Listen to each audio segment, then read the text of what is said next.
guys, today we're going to have a little short mini lesson on volume of a rectangular prism.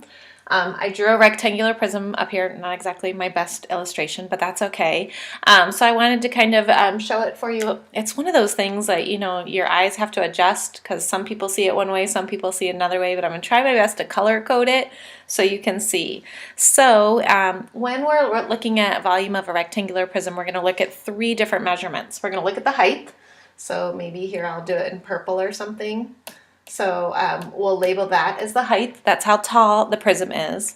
We're also going to be looking at the length of the prism. So that's all of these lines. And we use a cursive L because we don't want to make it look like it. So again, this would be the length if they give you that one, this one across, and this one across. I know it's going to get a little confusing. And let me go back and trace over my H's. So here would be a height, here would be a height, and this line back here would be a height.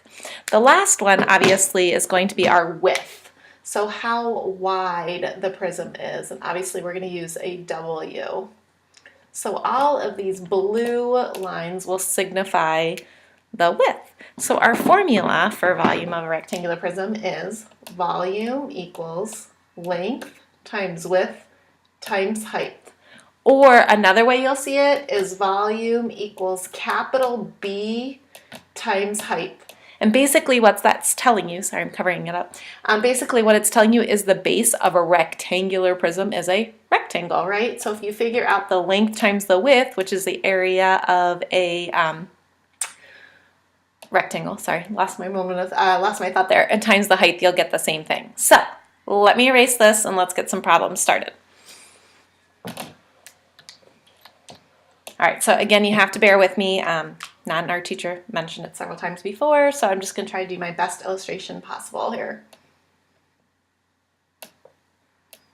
So for me, the easiest way is to kind of draw two rectangles off of each other, and then if I connect the vertices, the points, then that kind of gives me this rectangular prism box. So let me give you some measurements.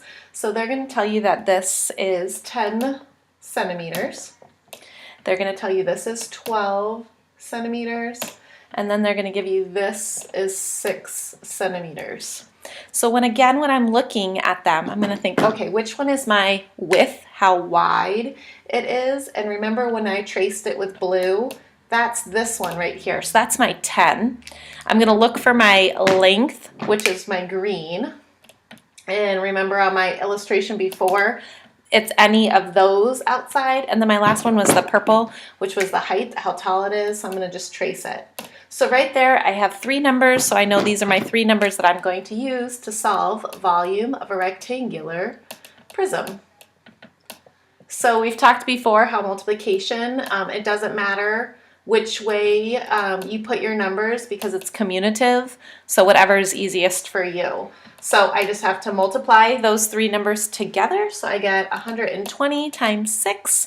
So when I do my mental math, I get 720.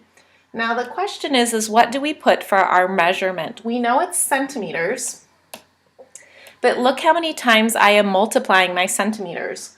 I'm multiplying it once, twice, 3 times. So when we deal with volume, we're going to put it as cubed. All right, so length times width times height, multiply those three numbers, and then you're going to put your measurement at the end. So let's try another one. Real life, right? I'm thinking of a rectangular prism. I'm thinking of a cereal box. So let me draw a cereal box. Not a very good one, but I'll draw one.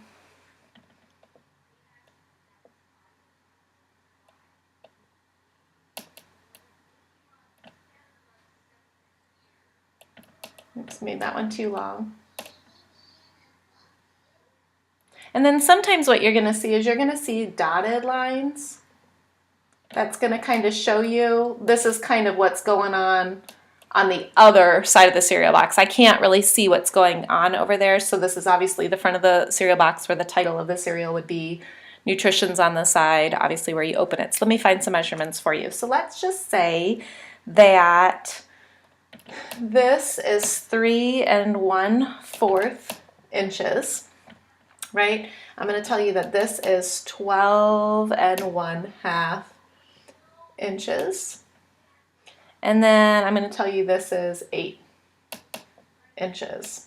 So again, I'm going to use my different colors to help you. So my height, how tall is my cereal box? That's obviously how tall it stands off if I put it on the counter. So that would be this 12.5. Sorry, I just ran over my 12 there. Let me think of how wide my cereal box is. If it's sitting in front of me, it's going to be how far from the front of the box to the back of the box. So that's going to be this number here.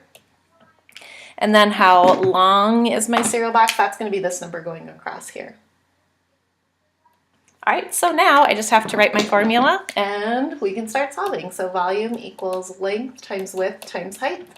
Volume equals, my length is 8, my width is 3 1/4, and my height is 12.5. All right, here we go, fraction time. Turn them into improper fractions. So I'm just going to take my whole number and put it over 1. Then I'm going to change this into an improper fraction. So I have 13 over 4. And then here I'm going to have 24 plus 1 is 25 over 2. Now, some of you are going to say, oh my gosh, I have 3 fractions. What should I do? Well, remember that butterfly way we talked about? So let's see if I can find a thinner marker. Sorry, as I'm looking down. So I'm going to simplify, right? So I'm going to say, okay, 4 goes into 8 one time. It goes into 8. 4 goes into 4 one time. 4 goes into 8 2 times. All right, now I'm going to look down here. Can 2 go into 2? It can. So 2 goes into 2 one time, but 2 goes into 2 one time. I've simplified it so much that I just have 2 numbers left. So, oops, let me go back to my black. Volume equals 13 times 25, and all of that's going to be over 1. So when I do my multiplication, I cheated. I'm going to get 325 inches. Again, I've multiplied inches by inches by inches, so it's going to be cubed. Some of you are saying, well, Mrs. Deek, I can't remember that butterfly way. You can go ahead and solve it across. You can multiply 8 by 13 by 25 and put that over 8 and then divide it, and you will get the same answer, I guarantee it.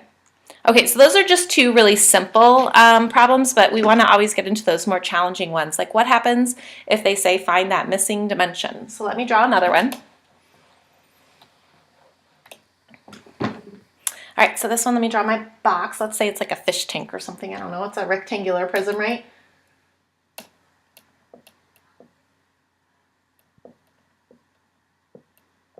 All right, so here's my fish tank, and let's say for this instance, they're not going to give us the height. They're not going to give us that purple. So again, I'm just going to draw that purple so that kind of that visual, that color kind of helps me. But they are going to give me 2 other. They're going to give me my length of, oops, my marker's not working, 20 centimeters. Remember, that was my green color because I think that visual helps. And then my width, obviously, they're going to tell me is 4, oops, let's not do centimeters because I don't think that would be a very good fish tank. Meters. Okay, so here I go. And then they're going to tell me that the volume for this fish tank is 84 meters cubed. All right, so all we're going to do is we're going to take that same formula we've been practicing, is length times width times height, and now we're just going to plug in the numbers we know. We know our volume's 84 equals my length is 20 times my width, oops, sorry, I forgot to mark that in blue, is 4 times my height, which is unknown at this point. So I'm just going to go ahead and solve. 84 equals,